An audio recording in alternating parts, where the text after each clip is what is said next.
Assalamualaikum warahmatullahi wabarakatuh. Saya Safiyati Benareswati dengan NPM 21071010279. Saya akan mempresentasikan tentang bagaimana menyikapi keberagaman masyarakat. Baik, presentasi akan saya mulai.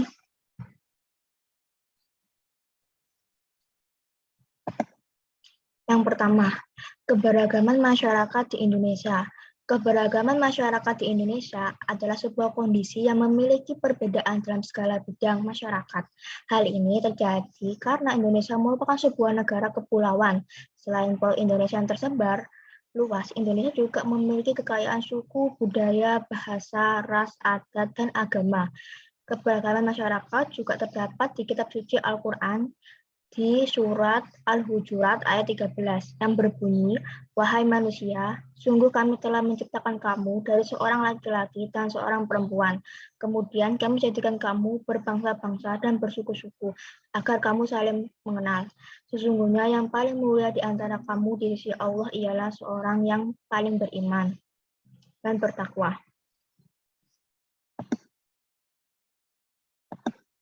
Di poin kedua yaitu keberagaman masyarakat di Indonesia.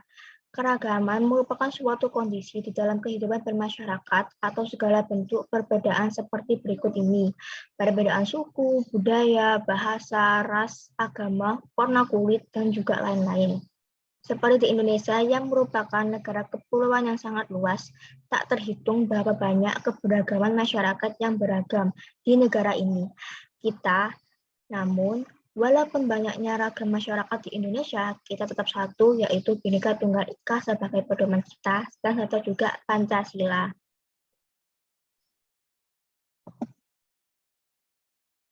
Keberagaman masyarakat di Indonesia, ada keberagaman suku.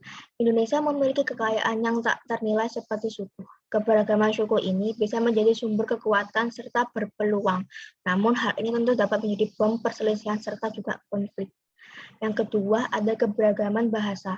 Selain keberagaman agama serta suku, Indonesia juga memiliki keragaman bahasa.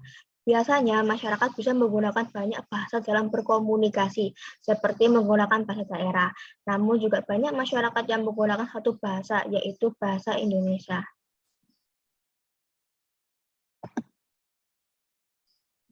Yang ketiga, ada keberagaman budaya. Keberagaman budaya merupakan warisan dari leluhur, terdapat nilai-nilai dari leluhur dan juga kearifan lokal yang tergabung di dalam warisan budaya ini.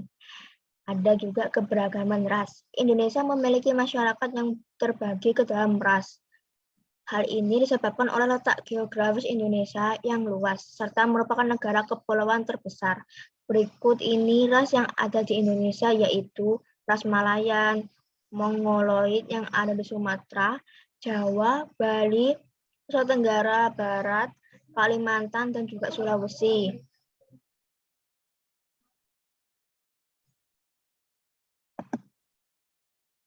Dan yang terakhir ada keberagaman agama.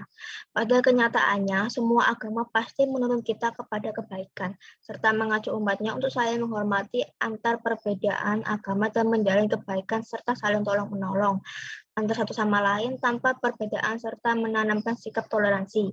Di dalam Al-Quran sendiri telah dijelaskan surat Al-Kafirun ayat 6 yang berbunyi, "Untukmu agamamu dan untukku agamaku." Berikut agama yang tersebar di Indonesia: agama Islam, agama Kristen, agama Katolik, agama Hindu, agama Buddha, agama Konghucu.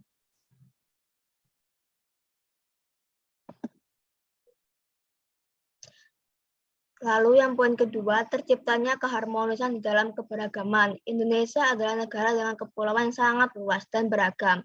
Masyarakat tak jarang karena keberagaman ini memberikan dampak negatif, yaitu terjadinya konflik di masyarakat kita. Padahal seharusnya dengan keanekaragaman budaya, agama, ras, suku, dan bahasa dapat menjadikan kita sebagai negara yang harmonis, seperti semboyan kita yaitu Bhinneka Tunggal Ika. Cara terciptanya lingkungan yang harmonis yaitu sikap toleransi. Toleransi adalah membiarkan orang lain berpendapat yang berbeda dari pendapat kita. Kita juga harus memiliki lapang hati jika pendapat kita tidak digunakan tanpa melakukan intimidasi terhadap orang lain atau kelompok lain. Yang kedua adalah tidak saling menindas. Penindasan merupakan salah satu hal yang kecil dan dapat memicu terjadinya konflik.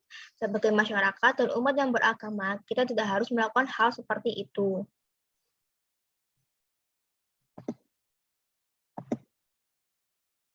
Yang ketiga adalah saling membantu. Sebagai manusia yang berarti, kita adalah makhluk sosial, yaitu tidak bisa hidup tanpa orang lain atau bantuan orang lain. Maka dari itu, kita tuh saling membutuhkan. Hal ini menyebabkan kita saling bergantung satu sama lain dan sikap tolong-menolong tanpa membeda-bedakannya.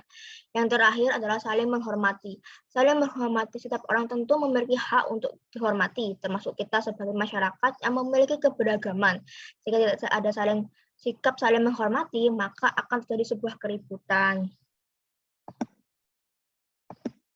Di poin ketiga adalah pengaruh keberagaman di dalam kehidupan kita sehari-hari. Keberagaman di negeri ini tentu menimbulkan hal yang positif dan negatif. Tapi sebagai masyarakat yang baik dan taat agama, alangkah baiknya kita menebar kebaikan dan juga hal yang positif.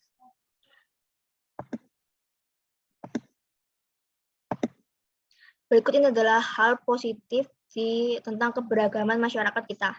Yang pertama, Indonesia merupakan negeri dengan banyak pulau, yang mana banyaknya tersebar pulau, suku, bahasa, dan adat. Hal ini tentu menarik jika dijadikan sebuah pariwisata. Yang kedua adalah mendidik identitas bangsa.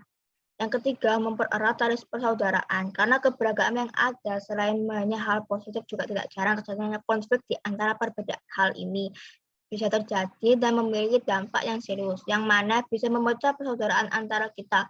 Keberagaman dan perbedaan yang terjadi di Indonesia bukanlah hal yang negatif. Ini merupakan anugerah yang diberikan oleh Tuhan.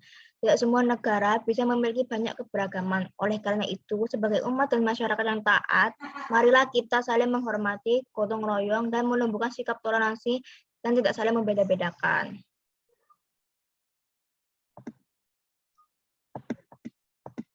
Kesimpulan, keberagaman masyarakat Indonesia merupakan anugerah dari Allah Subhanahu wa Ta'ala. Allah menciptakan keberagaman bukan untuk saling mengadu domba atau menyebar kejelekan, melainkan agar kita bisa menjalin sikap toleransi di antara perbedaan ini. Bukan berarti seseorang yang bukan dari golongan atau agamanya harus dimusuhi dan dikucilkan. Sebab di mata Allah Subhanahu wa Ta'ala, semua manusia itu sama, dan kita tetap harus saling tolong-menolong antar sesama tanpa memandang agama, ras, suku, dan budaya. Dengan menjalin sikap toleransi, maka akan terciptanya lingkungan yang damai dan aman di negeri kita ini. Mengingat banyaknya keberagaman di Indonesia, pemerintah juga mengambil sikap penting, yaitu harus bersikap adil. Dan kita sebagai masyarakat juga harus mengambil sikap yang sama, saling menghormati ya satu sama lain, menjaga kebersamaan, dan juga menjalin tali silaturahmi.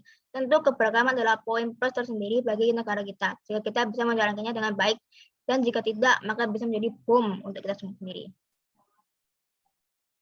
Baik, untuk presentasi hari ini saya cukupkan. Kurang lebihnya mohon dimaafkan. Terima kasih saya sampaikan. Wassalamualaikum warahmatullahi wabarakatuh.